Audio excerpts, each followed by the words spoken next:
Hello everyone. তো সবাই কেমন আছে? আর একটা নিউ মিনি ব্লগে তোমাদের সবাইকে ওয়েলকাম। তো আজকে কিন্তু আমি একটা নতুন খাবার রান্না করেছি, সেটা হচ্ছে ডিমটাকে ভাপিয়ে ওটাকে পিস পিস করে কেটে তারপর হচ্ছে ওর মধ্যে ভাপানোর সময় তো পেঁয়াজ লঙ্কা এগুলো দিয়েছিলাম আর যা যা হয় দিয়েছি। তো তোমরা ভিডিওটা দেখবে, আমি ওটা শেয়ার করবো তোমাদের সাথে ভিডিওটা। আর হচ্ছে ডিমটাকে আমি কি নাম দেবো বুঝতে পারছি না, রেসিপিটার নাম।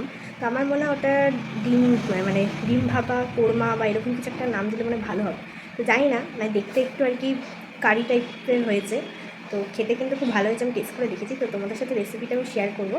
তোমরা অবশ্যই ওটা ট্রাই করে দেখো, অসাধারণ খেতে হবে। তো যাই হোক, এখন মা খেতে দিচ্ছে, চলো খাওয়ার সময় দেখা যাচ্ছে। তো এই যে সেই রান্নাটা যেটা করেছি, এইরকম ডিমটাকে ভাপিয়ে এরকম পিস করেছি। তো এটা দিয়ে পরে খাবো, এটা একটু নিয়ে রাখছি।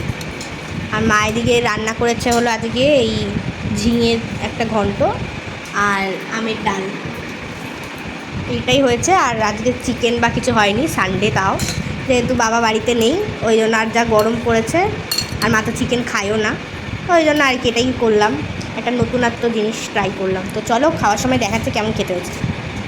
আমার দেখা, মার আজ শরীরটা ভালো নেই, ওই জন্য একটু চুপচাপ হয়ে গেছে। তো এই যে ঘন্টটা দিয়ে আর কি খাই ফার্স্টে, তারপর ওটা দিয়ে খাবো। তারপর কিন্তু ঘন্টটা দিয়ে খেলাম, আর তারপর একটা ভিডিও শেয়ার করছি তোমাদের সাথে। এই ভিডিওটা আমি রান্না করার সময় করে রেখেছিলাম, তো খেতে কিন্তু খুব ভালো হয়েছে। এটা আমি একটু টেস্ট করেছিলাম, আর তারপর কিন্তু এখন দেখো ভাত দিয়ে এটা মেখে খাচ্ছি। এটা কিন্তু খুবই সুন্দর হয়েছে। এটা অনেকটা খেতে কীরকম বলো তো, ঠিক যেই দই কাতলা যেই একটা টেস্ট হয়, ফ্লেভার হয়, ঠিক ওরকম ধরনেরই খেতে লাগছে। এটা একটু মিষ্টি মিষ্টিও দিয়েছি। তো যাই হোক, ভিডিওটা আজ এখানে শেষ করছি। তোমরা রান্নাটা অবশ্যই ট্রাই করে দেখো। বাই।